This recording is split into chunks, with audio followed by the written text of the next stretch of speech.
Frères et sœurs, bonjour et bon dimanche. Bienvenue à ce nouveau rendez-vous de lumière et joie. Aujourd'hui dimanche 3 août 2025, nous célébrons le 18e dimanche du temps ordinaire de l'année liturgique C. Dieu riche a donné à l'homme le tout premier commandement. Un commandement assorti d'une bénédiction. Pour que l'homme participe de cette richesse et soit riche comme Dieu, son créateur. La bénédiction exprime la volonté de Dieu à aider l'homme à ne pas faillir dans l'obéissance à ce commandement. Et ce commandement est le seul qui est précédé d'une bénédiction. Ce commandement, nous le trouvons dans Genèse chapitre 1, verset 28. Dieu les bénit et leur dit, portez du fruit et multipliez-vous. Remplissez la terre et soumettez-la. Soyez les maîtres des poissons de la mer, des oiseaux du ciel et de tous les animaux qui vont et viennent sur la terre. Porter du fruit, frères et sœurs, c'est donc être le signe de la bénédiction de Dieu. Celui qui porte du fruit est symbole de la bénédiction de Dieu. Sans cette bénédiction, tous les fruits sont vanité. Sans cette bénédiction, les biens que nous possédons sont vanité. Frères et sœurs, ce dimanche, j'aimerais méditer avec vous sur 4 points. D'abord, être riche pour Dieu et pour les hommes. Deuxièmement, la richesse est un héritage à partager avec les frères. Troisièmement, l'égoïsme, l'avidité, la paresse sont contre le projet de Dieu, sont contre le partage de cet héritage. Et enfin, quatrièmement, de quel héritage, de par ma vie, quel héritage dois-je léguer à mes frères et sœurs? Premier point, être riche pour Dieu et pour les hommes. Ce que nous avons et ce que nous sommes est un don de Dieu. Il faut vivre dans la gratitude, reconnaître que ce que je possède n'est pas un mérite, même si je l'ai gagné à la sueur de mon front. Car la force, l'intelligence, la sagesse, la santé, les ressources, tout ce qui m'a permis d'être et d'avoir, n'ont pas été créés par moi, mais par un autre, Dieu. J'ai eu l'opportunité qui est un don de la providence.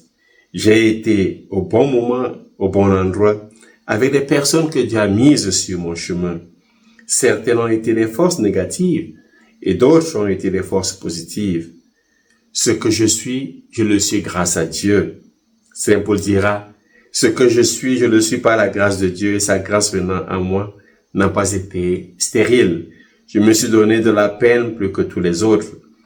À vrai dire, ce n'est pas moi, c'est la grâce de Dieu avec moi. Première lettre aux Corinthiens, chapitre 15, verset 10. Être riche pour Dieu, c'est reconnaître que Dieu est à l'origine de ma richesse. C'est reconnaître que Dieu est pourvoyeur et provident de mes ressources. Et c'est Dieu qui donne consistance à ses biens. Sans Dieu, tout est vanité. Et par conséquent, je dois mettre à la disposition de Dieu, à la disposition de mes frères, tous les biens que j'ai reçus. Car les biens ont une destination universelle. Je ne suis qu'un administrateur délégué de ces biens. Je ne suis pas un PDG ou un CEO. Je suis un administrateur délégué par Dieu pour que ces biens aient une destination universelle. C'est-à-dire qu'il atteigne tous les hommes, surtout les plus besogneux. Dans Gaudium Spes, nous lisons au niveau 69. Dieu a destiné la terre et tout ce qu'elle contient à l'usage de tous les hommes, de tous les peuples, en sorte que les biens de la création doivent équitablement affluer entre les mains de tous, selon la règle de la justice inséparable de la charité. Et dans le catéchisme de l'Église catholique, nous lisons, au commencement, Dieu a confié la terre et ses ressources à la gérance commune de l'humanité pour qu'elle la domine par son travail et jouisse de ses fruits. Les biens de la création sont destinés à tout le genre humain. La propriété privée est subordonnée à la destination universelle des biens. Être riche pour Dieu est un devoir et une responsabilité. La richesse est un chemin qui doit conduire à la vie et non pas à la mort. C'est pourquoi il faut être riche, mais être riche en Dieu et pour Dieu. Dans un parc, un vieux banc était devenu un lieu de rencontre inattendu. Un jour, une dame âgée, seule, a commencé à y apporter un peu de café et des gâteaux, invitant tous ceux qui passaient à partager ce moment avec elle. Progressivement, d'autres personnes se sont jointes à elle, apportant leur propre contribution. Ce banc est devenu un symbole de partage de temps et d'histoire, un endroit où les personnes de tout horizon peuvent se retrouver, échanger et briser la solitude. Frères et sœurs, être riche pour Dieu est une vocation au partage. Je suis devenu administrateur délégué des biens que j'ai reçus de Dieu. C'est Dieu qui m'appelle à me servir de sa providence pour que ces biens, signes de la bénédiction divine, parviennent à tous ses enfants. La première lecture peut être comprise dans ce sens. Tout est vanité si on ne possède pas les biens en Dieu, pour Dieu et pour nos frères et sœurs. Tout est vanité si l'on ne possède pas pour servir nos frères et sœurs. Nos biens sont destinés pour les frères. Deuxièmement, la richesse est un héritage à partager. L'histoire racontée dans l'évangile de ce jour et la parabole racontée par Jésus nous invitent à comprendre que le problème posé est un problème de l'homme. Dieu nous invite à comprendre que nous sommes participants d'un même héritage de certains de nos frères parfois qui ont besoin de nous. Jésus est le juge qui nous dit qu'il faut partager cet héritage. Si nous habitons notre maison commune, nous devons partager l'héritage avec nos frères. Ce que nous avons est un don légué, c'est un héritage reçu de Dieu. Mais parfois par égoïsme et par avidité, nous oublions cela. Quel est l'héritage que j'ai reçu? Quel est l'héritage que je ne veux pas partager? Un héritage intellectuel, spirituel ou financier? Suis-je conscient qu'il y a autour de moi des frères avec qui je dois partager cet héritage? Comment pouvons-nous répondre à ces questions si nous ne sommes pas rassasiés de l'amour de Dieu?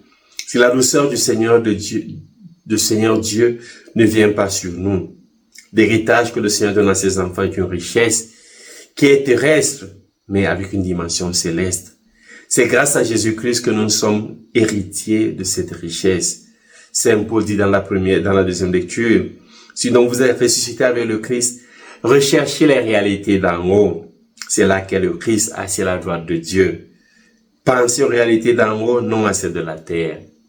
Oui, frères et sœurs, pensez aux réalités d'en haut à partir des réalités de la terre. La richesse est un tremplin vers la grandeur. La richesse est une échelle qui nous permet d'atteindre le ciel. La richesse est comme une aile. Elle peut nous élever vers le ciel ou nous alourdir dans les profondeurs de la terre. Ce n'est pas la possession des richesses qui est mauvaise, mais c'est l'amour des richesses, dit Saint Jean Chrysostome. Francis Bacon disait, l'homme est un bon serviteur. L'argent est un bon serviteur pour l'homme qui est intelligent, mais un mauvais maître pour l'insensé. Le but de la richesse n'est pas d'acheter des choses, mais de nous donner le pouvoir de faire des choses. Et la chose la plus importante que nous pouvons faire, c'est d'être un homme nouveau dans le but d'échapper à la vanité de la vie pour donner sens à notre vie. Et le sens véritable de la vie, c'est paraître avec le Christ dans la gloire. La véritable gloire de la richesse, c'est parvenir à la gloire du ciel. La richesse peut conduire à la vanité ou à la gloire. Pour aboutir à la gloire, il faut éviter de faire ce qui n'appartient qu'à la terre, débauche, impureté, passion, désir mauvais, et cette sorte de posséder qui est une idolâtrie, nous dit Saint Paul. La vraie fortune, frères et sœurs, n'est pas dans l'or, mais dans la lumière du ciel qu'elle nous aide à voir. Si la richesse ne conduit pas à Dieu, elle est vanité et poursuite de vent. Troisièmement, l'égoïsme, l'avidité, la paresse sont contre le projet de Dieu. Nous sommes appelés à apporter du fruit. Nous sommes appelés à travailler à la sueur de notre front pour que la terre ne produise pas épines et chardons. Frères et sœurs, nous sommes appelés à la suite de Jésus pour porter du fruit. Ce fruit donné ne doit pas être source d'égoïsme et d'avidité. La recherche des biens ne doit pas nous entraîner dans le péché, car ce bien, ce fruit, ne serait plus signe de la bénédiction divine. Il ne porterait plus la marque, le sceau de la faveur divine. Ce fruit sans Dieu deviendrait vanité. Par ailleurs, ne pas travailler, être paresseux, être parasite est un péché grave. C'est refuser de répondre à l'appel de Dieu qui nous demande de produire des fruits. C'est de désobéir, au commandement de Dieu qui nous demande d'être producteurs de fruits, producteurs de biens. La paresse, l'argent facile sont signes de notre appartenance au diable. Car celui qui n'est pas pour Dieu est contre Dieu. La paresse est une désobéissance à l'appel de Dieu. La paresse est le refus d'accueillir la bénédiction de Dieu par le travail. Le livre des Proverbes nous dit, la voie du paresseux est comme une haie d'épines, mais le sentier des hommes droits est aplani. Saint Paul nous dit, ayez de l'empressement et non de la paresse. Soyez fervents d'esprit, servez le Seigneur. Romains chapitre 12, verset 11. Frères et sœurs, un jour, un paysan pauvre découvre une poule qui pond des œufs en or. Au début, il est ravi de sa richesse inattendue. Cependant, son avidité grandit chaque jour. Il se dit, pourquoi attendre un œuf par jour alors que je pourrais avoir tout l'or tout d'un coup? Dans son impatience et sa cupidité, il tue la poule, espérant trouver un trésor à l'intérieur. Bien sûr, il ne trouve rien et perd ainsi sa source de richesse. Saint Paul nous dit, et quand nous étions chez vous, nous vous donnions cet ordre. Si quelqu'un ne veut pas travailler, qu'il ne mange pas non plus. Or, nous apprenons que certains parmi vous mènent une vie déréglée, affairée sans rien faire.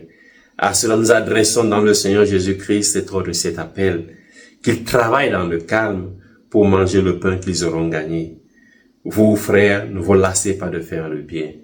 2 Thessaloniciens chapitre 3, versets 9 à 13. Frères et sœurs, nous sommes invités à suivre le commandement de Dieu qui nous invite à éviter la paresse, à éviter l'avidité.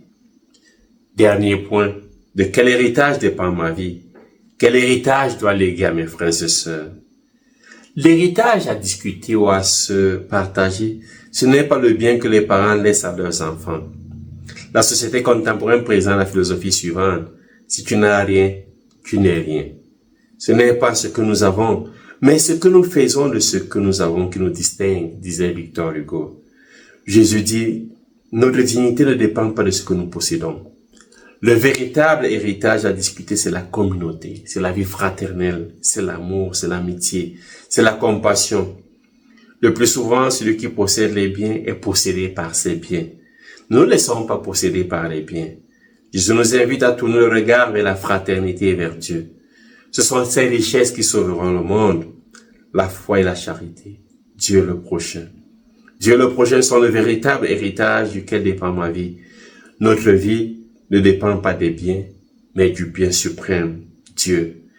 L'héritage est une réalité qui dure dans le temps. Il rend présent ce qui est disparu. Nous sommes héritiers en Jésus-Christ. Et c'est lui, Jésus, qui donne consistance à notre héritage. Nous avons aussi des héritages à léguer. Il faut avant tout démolir nos greniers de la dividité, nos magasins de l'égoïsme et de la cupidité, pour construire des entrepôts d'amour, des entrepôts de fraternité, des silos de valeurs et de vertu. Le rôle de tout être humain, c'est de laisser un héritage à la postérité. Un héritage sur la base de l'être et non sur la base de l'avoir. Un jour, un homme d'affaires extrêmement riche était mourant. Il avait passé toute sa vie à accumuler les richesses, sacrifiant ses relations, sa santé, son bonheur et son argent. Sur son lit de mort, il dit à ses proches, « Je suis l'homme le plus riche du cimetière et cela ne me sert à rien. » Oui, frères et sœurs, nous ne sommes pas les hommes riches du cimetière, mais soyons des hommes riches de nos communautés. Partageons ce que nous avons, partageons nos biens. Saint Jean-Paul II disait, « La richesse d'un homme ne se mesure pas à ce qu'il possède, mais à ce qu'il est capable de donner. » Oui, la richesse d'un homme ne se mesure pas à ce qu'il possède, mais à ce qu'il est capable de donner. Frères et sœurs, le rôle de tout être humain, c'est de laisser un héritage à la postérité. Un héritage sur la base de l'être et non de l'avoir. C'est pourquoi les disciples de Jésus doivent être eux-mêmes héritage pour les futures générations.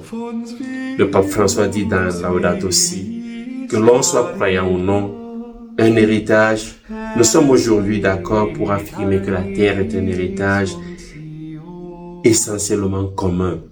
dont les fruits doivent bénéficier à tous. Pour les croyants, cela devient une question de fidélité au Créateur, puisque Dieu a créé le monde pour tous. Bon dimanche, loué soit Jésus-Christ, et que Dieu vous bénisse.